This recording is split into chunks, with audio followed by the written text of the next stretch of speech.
नमस्कार दोस्तों, मैं आपका स्वागत करता हूं मेरे YouTube चैनल अपेजर्स मेंस राइट पर। हम इस चैनल पर बात करते हैं उन झूठे 498A DV 125 CRPC केसों के बारे में जो आपके विरोधी पक्ष ने आपके और आपके परिवार के ऊपर डाल दिए हैं। हम यहां उन झूठे केसों से बाहर निकलने के लिए समाधान डिस्कस करते हैं। पिछले वीडियो RTI पार्ट 1 में मैंने आपको बताया कि आप कैसे RTI की मदद लेकर सरकारी डिपार्टमेंट से अपने केस से रिलेटेड इंफॉर्मेशन ले सकते हो। और अगर आपने पार्ट 1 वीडियो नहीं देखा तो आप पहले उसे देख लीजिए ताकि आपको इस वीडियो की रेलेवेंस समझ आ जाए। उसका डिस्क्रिप्शन ऊपर आई बटन पर आ रहा है। दोस्तों, आप में से जिन्होंने वो वीडियो देखा है उन्होंने जरूर अपने पॉइंट्स बनाकर RTI डाली होगी या डालने की तैयारी कर रहे होंगे। दोस्तों, आज इस RTI पार्ट 2 वीडियो में हम RTI की इम्पोर्टेंस और उससे मिलने वाली इंफॉर्मेशन को कैसे यूटिलाइज करके काउंटर केसेस डालें उसके बारे में डिस्कस करेंगे। दोस्तों,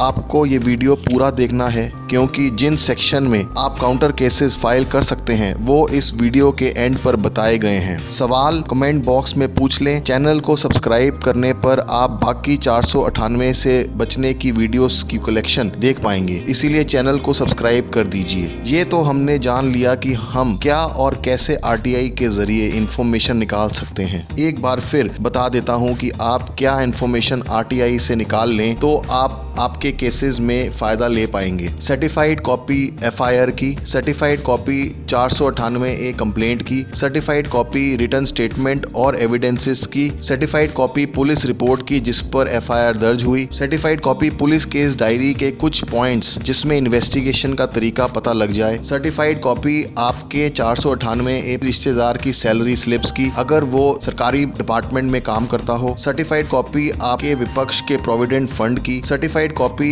विपक्ष के सरकारी डिपार्टमेंट में एसेट डिक्लेरेशन की अगर वो सरकारी नौकरी में है, सर्टिफाइड कॉपी आपके विपक्ष के सरकारी नौकरी से रिलेटेड कोई जानकारी जो आपके केसेस में मदद करे, सर्टिफाइड कॉपी आपके किसी कंप्लेंट के स्टेटस की जो आपने अपने विपक्ष के अगेंस्ट की हो, सर्टिफाइड कॉपी डोमेस्टिक वायलेंस और CRPC 125 केस की एप्लीकेशन की। तो जब आप ये सारी इंफॉर्मेशन आपके केसेस के मुताबिक निकलवा लें तो अब आप काउंटर केसेस और काउंटर कंप्लेंट्स प्लान कर सकते हैं। आप हर इस इंफॉर्मेशन को अपने केसेस में की गई एलिगेशन और दिए गए एविडेंसेस से मिलाकर देख सकते हैं और जिन जिन पॉइंट्स पर आपको डिफरेंस फील होता है और कॉन्ट्राडिक्शन दिखाई पड़ती है उनको नोट कर लें। जब आपके पॉइंट्स रेडी हो जाएं तो आप इन कंप्लेंट्स या केसेस में जो भी आपके कॉन्ट्राडिक्शंस और डिफरेंसेस को मैच करते हैं उन पर रिस्पेक्टेड डिपार्टमेंट्स को कंप्लेंट्स या कोर्ट केसेस डाल सकते हैं। यहाँ ध्यान देने वाली बात है कि अगर कॉन्ट्राडिक्शन और डिफरेंसेस स्पेसिफिकल है तो ही कंप्लेंट या केस फाइल करना है। अगर आपके एलिगेशंस आपकी कंप्लेंट या केसेस में स्पेसिफिक या सॉलिड नहीं हुए तो इन कंप्लेंट्स का फायदा नहीं मिलेगा और नुकसान भी हो सकता है, इसीलिए ये बहुत ध्यान से करने वाला काम है। आप जो कंप्लेंट्स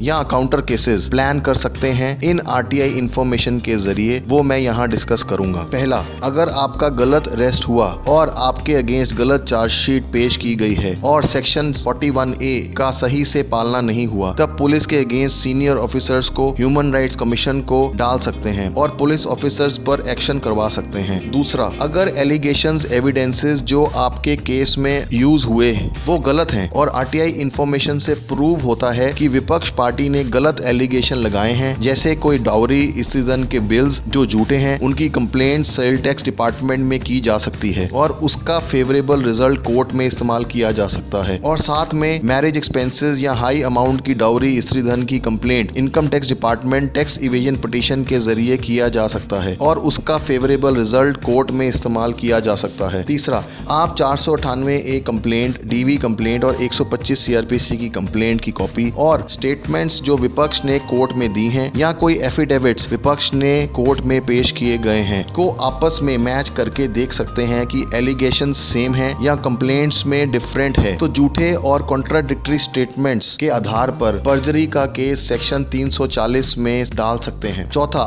हर सरकारी मुलाजिम को अपने एसेट्स मूवेबल या इमूवेबल की जानकारी अपने डिपार्टमेंट को देनी होती है हर साल में। अगर आपको वो इन्फॉर्मेशन RTI से मिल जाती है तो उसके किसी भी हेर फेर की कंप्लेंट आप उनके डिपार्टमेंट को दे सकते हैं और विजिलेंस में भी डाल सकते हैं। इससे उन पर इंक्वायरी भी लग सकती है, तो जॉब से सस्पेंशन या पेंशन आना भी बंद हो सकता है। पांचवा, आप आरटीआई से निकलवाई अपने विपक्ष पार्टी की सैलरी या प्रोविडेंट फंड की इंफॉर्मेशन को यूज कर सकते हैं अपने कोर्ट केसेस में, ये प्रूव करने के लिए कि वो जॉब करते हैं और या किसी गलत एलिगेशन को गलत साबित करने की भी कोशिश कर सकते हैं। छठा, अगर आपके केस में डाउरी देने की बात हो तो आप अपने विपक्ष पार्टी के सरकारी डिपार्टमेंट को जहां वो नौकरी करते हैं उनकी कंप्लेंट कर सकते हैं, क्योंकि गवर्नमेंट सर्विस रूल्स के हिसाब से कोई भी सरकारी नौकरी करने वाला ना डाउरी दहेज दे सकता है और ना ले सकता है। तो इस सर्विस रूल्स के मुताबिक आप उन पर इंक्वायरी करवा कर एक्शन भी करवा सकते हो।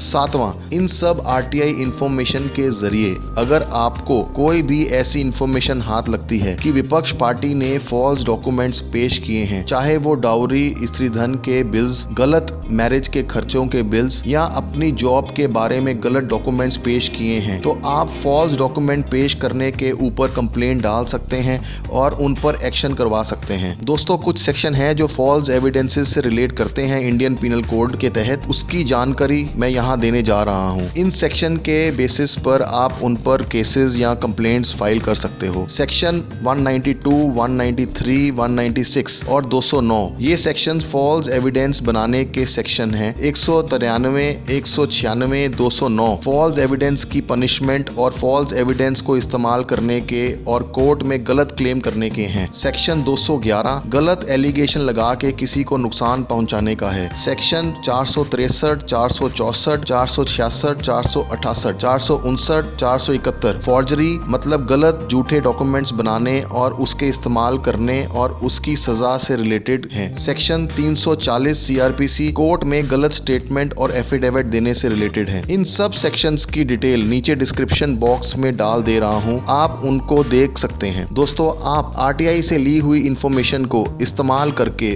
उनको अपने केस से रिलेटेड किसी भी गलत एविडेंसेस, गलत डॉक्यूमेंट्स, गलत स्टेटमेंट की कंप्लेंट पुलिस को, सरकारी डिपार्टमेंट को और कोर्ट में केस डाल सकते हैं और कंप्लेंट डालकर आरटीआई एक्ट के जरिए अपनी उस कंप्लेंट का स्टेटस जान सकते हैं और उस कंप्लेंट को स्पीड अप करवा कर अपने विपक्ष के ऊपर काउंटर केसेस प्लान कर सकते हो। बस ध्यान देने वाली बात यह है कि आप सोच समझकर इन कंप्लेंट्स को प्लान करिए, बिना सोचे समझे नहीं करना है ये सब। अगर लगे कि आप श्योर हैं कि इस पर एक्शन होगा, तभी उस पर केस या कंप्लेंट फाइल करिए। आपने देखा इन दोनों आरटीआई पार्ट 1 और पार्ट 2 के वीडियोस में कि किस तरह आरटीआई आपके केसेस में एक इम्पोर्टेंट जरिया बन सकता है केसेस को फाइट करने का और अपने आप को जीत की ओर ले जाने का। तो दोस्तों, वीडियो पसंद आया तो लाइक करिए, चैनल को भी सब्सक्राइब करिए, तभी आप बाकी कलेक्शन वीडियोस की देख पाएंगे। शुक्रिया। ओम साईं राम।